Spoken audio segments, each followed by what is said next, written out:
네,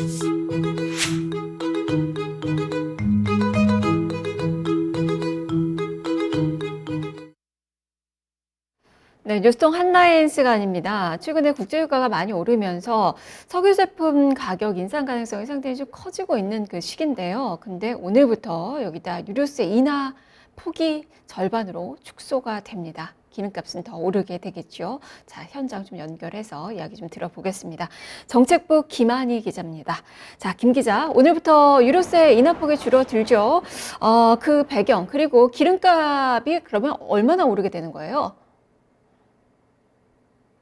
네, 정부가 작년 말 한시적으로 인하했던 유류세가 소폭 오르는데요. 지난 6개월간 15%를 깎아줬는데 오늘부터는 7%로 축소됩니다.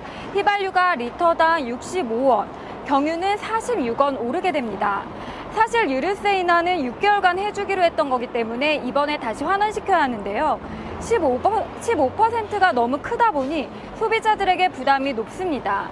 이 때문에 게다가 최근에 국제유가가 다시 오르고 있거든요. 이 때문에 정부가 기존 폭의 절반 정도는 유지하기로 한 건데요. 정부는 여름 휴가 등을 감안해 8월 말까지 7% 축소해주기로 했습니다. 하지만 9월 1일부터는 인하 조치가 아예 소멸돼 원래 세율로 돌아갈 것 같습니다. 이게 지금 뭐 기름값을 올린다는 게 아니라 이제 인하해줬던 그 부분을 정상화하는 그 과정으로 봐야 될 것 같긴 한데, 다만 우리가 느끼는 이제 체감은 기름값이 좀 많이 오르게 된다라고 이제 느껴지게 됩니다. 그러면 업체나 소비자들의 반응은 어떻습니까? 네, 아무래도 소비자들의 부담은 클 것으로 보이는데요. 이미 국제유가 상승으로 기름값이 오르고 있는데 여기에 유류세까지 올리기 때문인데요. 이미 휘발유 가격은 1,500원을 넘어 1,600원대 이상을 뛸 가능성이 큽니다. 한국석유공사에 따르면 이달 첫째 주 전국 평균 휘발유 가격이 1,460원이었는데 여기에 65원이 더해지면 600원은 훌쩍 넘는 거거든요. 지금 제가 서 있는 이 주유소도 오늘 휘발유 가격은 1,780원입니다. 비싸네요. 사실 유류세 인하하고 또 유가는 오히려 떨어진 그 상황이었고, 지금은 유가가 좀 많이 오르고 있는 상황에서 또 이렇게 또 유류세 인하폭이 축소가 되는 거예요. 엇박자가 좀 나고 있는 것 같아서 좀 불만도 있는 것 같고, 정부에서 추가적으로 뭐 대책이 있어야 되는 거 아닌가 싶기도 하거든요. 어떻게 보세요? 네, 일단은 원래는 한 번에 환원을 해야 하는데 두 번에 걸쳐 유류세를 되돌리기로 한 거는 경제가 지금 어렵기 때문으로 풀이되는데요. 10년 전 글로벌 금융위기 때인 2008년에 3월부터 12월까지 약 10개월 동안 유류세 10%를 인하해 준 적이 있었거든요.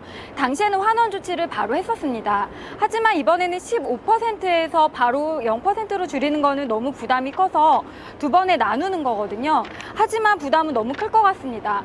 보통 주유소에서 유류세를 인하할 때는 기름값을 천천히 내리지만 이렇게 올릴 때는 바로 올리는 경향이 있거든요. 정부는 일단 매점 매석이나 사재기 행위에 대해서 집중 단속에 들어갈 생각이고요. 또 기름값 부담을 줄이기 위해서 알뜰 주유소 활성화에 대한 대책을 내놓겠다는 입장입니다. 대책도 한번 살펴봐야 되겠네요. 말씀 고맙습니다. 네, 감사합니다. 정책부 김한희 기자였습니다. 지금 미국의 이란산 원유 제재로 인해서 기름값이 지금 유가가 오르고 있는 그 상황입니다. 그렇기 때문에 우리 기름값 인상에 대한 우려감들이 좀 커질 수밖에 없는 그 시기인데요. 요즘 가뜩이나 서민 물가가 좀 많이 흔들리고 있습니다. 소비자들의 부담을 좀 덜어줄 수 있는 그런 대책들도, 소비자 위주의 그런 대책들도 조금 더 고민을 해봐야 되지 않을까 싶네요. 자, 지금까지 뉴스통 한라인이었습니다.